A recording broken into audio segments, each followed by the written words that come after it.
For me, being underfueled is the enemy.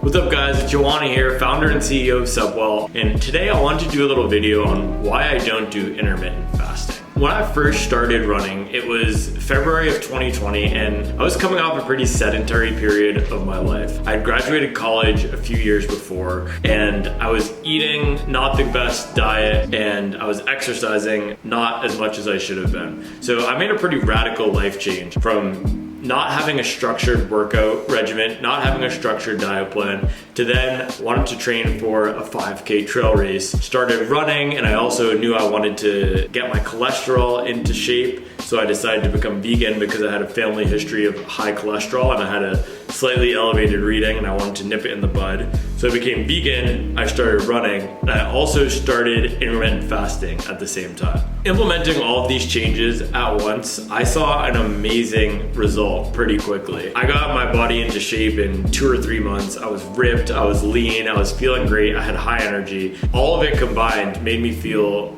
pretty good. And the intermittent fasting worked for me for about 2 years. I was able to get enough calories in. I was able to do my daily exercises and to do my running. I was running up anywhere from 10 to 20 miles a week at that time. And I was able to have enough energy to do HIIT workouts and I was feeling great. But then last year I decided I wanted to train for a marathon.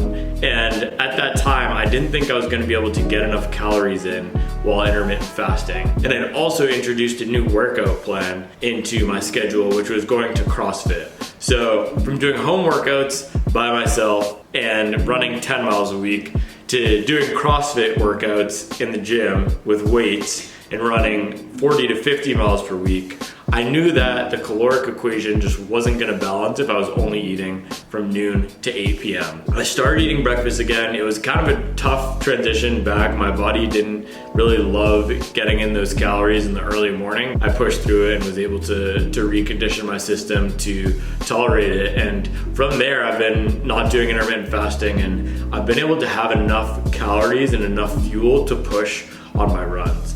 I'm not always gonna be the most ripped. You're not always gonna feel like you're at your healthiest when you're eating for performance, but I know that's what's gonna make me feel the best when I'm out there on my runs and be able to perform the best. I'm running a little bit, few higher percentage points on the body fat than I was when I was running 10 miles per week, not even now that I'm running 80 miles per week. And that's because I have upped my calories to a place where I can sustain really tough weeks of training and still be in a surplus. I over-index on how many calories I eat because for me, being underfueled is the enemy. I know I can perform well. If I have 3 to 5 extra pounds of fat here and there, it's not gonna be a huge difference.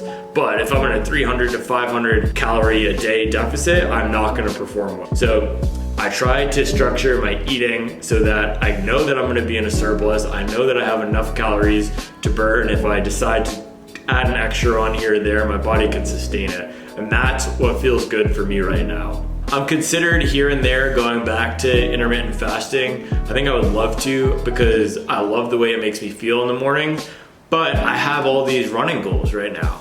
I'm gonna start training again for a 120 half marathon. I just got my PR a few weeks ago of 123.09 and I wanna crack 120. So I'm gonna be pushing it pretty hard these next few months out there on the asphalt, running, doing some interval workouts, doing long runs, medium long runs, and I wanna make sure I'm fueled up enough to do that. So intermittent fasting just isn't what's gonna help me reach my goals right now, and that's how I try to structure everything in my life, from habits and routines to eating and exercise, is how is this helping me reach my goals? And what's helping me reach my goals right now is running a slight surplus and making sure I'm getting enough calories in to be fueled. Okay guys, so that's my experience with intermittent fasting. Let me know in the comments if you've tried it, and thank you for following, subscribing, liking, and appreciate all the support on the journey.